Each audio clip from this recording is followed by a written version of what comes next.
जवानी की रेल कहीं छूट न जाए। बड़े खुश लग रहे हो भैया। तनाव ना रहे तो जीवन का असली मजा आता है।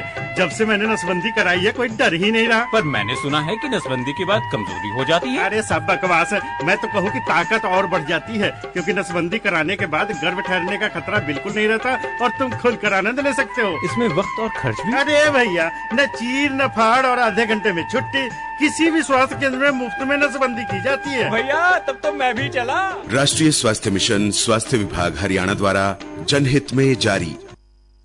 मतदाता बनना हुआ आसान। कैसे? हरियाणा की मतदाता सूची के संशोधन का कार्य 2 से 16 अगस्त तक चलेगा। कोई भी पात्र नागरिक जिसकी आयु 1 जुलाई 2024 को 18 वर्ष या इससे अधिक है और वह मतदाता के रूप में रजिस्टर्ड नहीं है, वह अपना वोट बनवाने के लिए आवेदन कर सकते हैं। कैसे? वोटर हेल्पलाइन ऐप डाउनलोड करके ऑनलाइन आवेदन किया जा सकता है। इसी प्रकार फॉर्म 6 भरकर संबंधित जिला निर्वाचन कार्यालय अथवा बूथ लेवल अधिकारी के पास प्रस्तुत कर सकते हैं। अधिक जानकारी के लिए टोल फ्री नंबर 1950 पर संपर्क करें। मुख्य निर्वाचन अधिकारी हरियाणा द्वारा जनहित में जारी। नमस्कार, ये आकाशवाणी चंडीगढ़ है। अब आप प्रतीका से प्रादेशिक समाचार सुनिए। पहले इस बुलेटिन के मुख्य समाचार। हरियाणा के मुख्यमंत्री नायब सिंह ने झज्जर बहादुरगढ़ राज्य मुख्य मार्ग के सुधार के लिए 20 करोड़ 20 लाख रुपए मंजूर किए। अखिल भारतीय सूफी सज्जादानशी परिषद ने वक्फ विधेयक में संशोधनों का स्वागत किया और कहा कि इस पर किसी को कोई आपत्ति नहीं होनी चाहिए। हरियाली तीज पर करजीन में राज्य स्तरीय तीज महोत्सव का आयोजन किया जाएगा। प्रदेश भर से 30,000 महिलाएं तीज महोत्सव में हिस्सा लेंगी। हरियाणा के कैथल जिले के गांव बालू के पास सुंदकन नहर में दरार आने से कैलरम व बालू गांव में धान की 200 एकड़ फसल डूबी। और कुरुक्षेत्र विश्वविद्यालय में कल से 11 अगस्त तक 7वें हरियाणा अंतर्राष्ट्रीय फिल्म महोत्सव का आयोजन किया जाएगा। अब समाचार विस्तार से। हरियाणा के मुख्यमंत्री नायब सिंह ने झज्जर बहादुरगढ़ राज्य मुख्य मार्ग के सुधार के लिए 20 करोड़ 20 लाख रुपए मंजूर किए हैं। इस परियोजना में मुख्य मार्ग के झज्जर जिले में 0 से 28 किलोमीटर 800 मीटर तक के हिस्से का सुधार किया जाएगा। सरकारी प्रवक्ता ने बताया कि झज्जर को दिल्ली से जोड़ने वाले इस महत्वपूर्ण मार्ग पर भारी वाहनों की लगातार आवाजाही के कारण काफी नुकसान हुआ है। सड़क की मौजूदा खराब स्थिति और राष्ट्रीय राजधानी क्षेत्रीय योजना बोर्ड ऋण योजना के तहत आवंटन में 1 साल से अधिक की देरी को देखते हुए मुख्यमंत्री ने यह निर्णय लिया है। उल्लेखनीय है कि इससे पहले सरकार ने राष्ट्रीय राजधानी क्षेत्रीय योजना बोर्ड ऋण योजना के तहत 15 मार्च को 98 करोड़ 51 लाख रुपए की प्रशासनिक मंजूरी दी थी। इस मंजूरी पर आगामी स्थायी वित्तीय समिति की बैठक में चर्चा की जाएगी। हरियाणा के मुख्यमंत्री नायब सिंह ने यमुनानगर जिले के कपाल मोचन में 3 करोड़ 80 लाख रुपए की लागत से सीवरेज और इंटरमीडिएट पंपिंग स्टेशन के निर्माण को मंजूरी दी। सरकारी प्रवक्ता ने बताया कि इस परियोजना का कार्यान्वयन महाग्राम योजना के तहत किया जाएगा।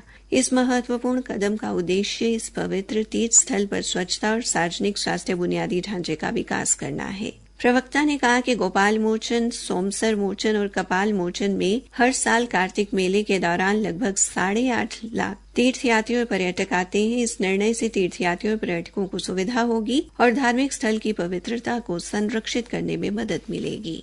अखिल भारतीय सूफी सज्जादानशी परिषद ने आज वक्फ विधेयक में संशोधनों का स्वागत किया है। इस विधेयक को संसद के चालू सत्र में पेश किया जाएगा। परिषद के अध्यक्ष हजरत सैयद नसीरुद्दीन चिश्ती ने कहा कि उन्हें विश्वास है कि विधेयक का मसौदा पारदर्शी होगा और इस पर किसी को कोई आपत्ति नहीं होनी चाहिए। नई दिल्ली में संवाददाताओं से बातचीत में उन्होंने कहा कि जो लोग इस विधेयक का विरोध कर रहे हैं वे समाज को गुमराह करने का काम कर रहे हैं।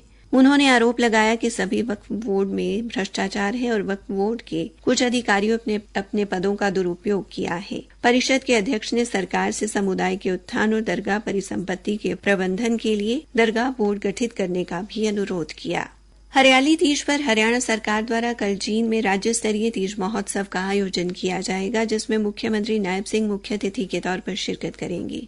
महोत्सव में प्रदेश भर से लगभग 30,000 महिलाओं को आमंत्रित किया गया है, जिन्हें मुख्यमंत्री हरियाली तीज पर खास महत्व रखने वाली कोतली भेंट करेंगे। महोत्सव में विकास एवं पंचायत राज्य मंत्री महिपाल ढांड और महिला एवं बाल विकास राज्य मंत्री असीम गोयल सहित अनेक गणमान्य अतिथि उपस्थित रहेंगे। सरकारी प्रवक्ता ने बताया कि तीज महोत्सव विशेष रूप से महिलाओं को समर्पित होगा। समारोह के दौरान लखपति दीदियों की सफलता की कहानियां उन्हीं की जुबानी सुनने को मिलेंगी। साथ ही मुख्यमंत्री स्वयं सहायता समूहों को 100 करोड़ रुपए के बैंक ऋण की राशि का वितरण करेंगे और स्वयं सहायता समूह के सदस्यों को सर्वश्रेष्ठ स्वयं सहायता समूह पुरस्कार से नवाजेंगे। इसके अलावा मुख्यमंत्री 10वीं और 12वीं कक्षा की छात्राओं को भी सम्मानित करेंगे। वे हरियाणा महिला विकास निगम के लाभार्थियों को भी चेक वितरित करेंगे। और जानकारी के लिए चलते हैं हमारे संवाददाता के पास।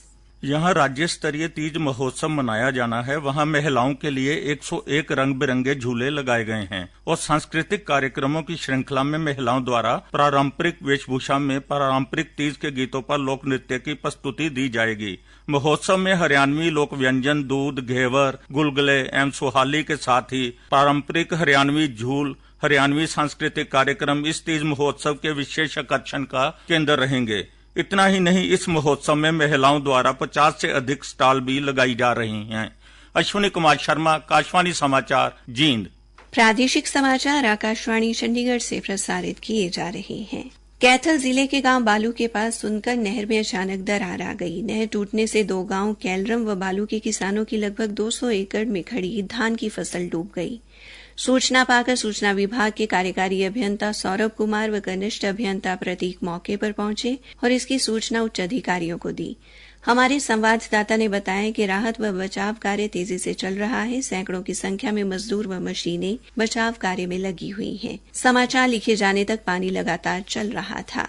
हरियाणा के कृषि एवं किसान कल्याण मंत्री कंवरपाल ने अधिकारियों को निर्देश दिए हैं कि मंडी में फसल बिक्री की प्रक्रिया का सरलीकरण करें ताकि आढ़तियों और किसानों को किसी प्रकार की परेशानी का सामना न करना पड़े। उन्होंने मंडियों में ली जाने वाली मार्केट फीस समेत अन्य कार्यों में पारदर्शिता बरतने के निर्देश भी दिए। श्री कंवरपाल ने आज चंडीगढ़ में आढ़तियों के प्रतिनिधि मंडल तथा हरियाणा कृषि विपणन बोर्ड के अधिकारियों के साथ संयुक्त बैठक की अध्यक्षता करते समय ये निर्देश दिए। कृषि मंत्री ने अधिकारियों को गेहूं की फसल के समय मंडियों में जल्द उठान का प्रबंध किए जाने और हरियाणा कृषि विपणन बोर्ड द्वारा मंडियों में भरे जाने वाले एलएल फॉर्म के सिद्धांत का सरलीकरण करने के निर्देश भी दिए। श्री कंवरपाल ने अधिकारियों को निर्देश दिए कि वे फसल बिक्री का समय न होने पर खाली मंडी के शेड का सदुपयोग करने तथा अनाज मंडियों में कुछ व्यावसायिक गतिविधियों की छूट दिए जाने की संभावनाओं की भी तलाश करें ताकि राज्य सरकार को कुछ अतिरिक्त राजस्व की प्राप्ति हो सके। कुरुक्षेत्र विश्वविद्यालय में कल से 11 अगस्त तक 7वां हरियाणा अंतर्राष्ट्रीय फिल्म महोत्सव आयोजित किया जाएगा। कुलपति प्रोफेसर सोमनाथ ने बताया कि फिल्म महोत्सव का आयोजन विश्वविद्यालय के युवा एवं सांस्कृतिक कार्यक्रम विभाग तथा कला एवं संस्कृति सोसाइटी के संयुक्त तत्वावधान में किया जाएगा। समारोह में फिल्म जगत की जानी मानी हस्तियां हिस्सा लेंगी। विश्वविद्यालय के प्रवक्ता महासिंह पूनिया ने बताया कि अंतर्राष्ट्रीय फिल्म महोत्सव में 16 देशों की 19 भाषाओं की फिल्में दिखाई जाएंगी। इसके अलावा मास्टर क्लास, फैशन शो और सांस्कृतिक कार्यक्रम का आयोजन किया जाएगा।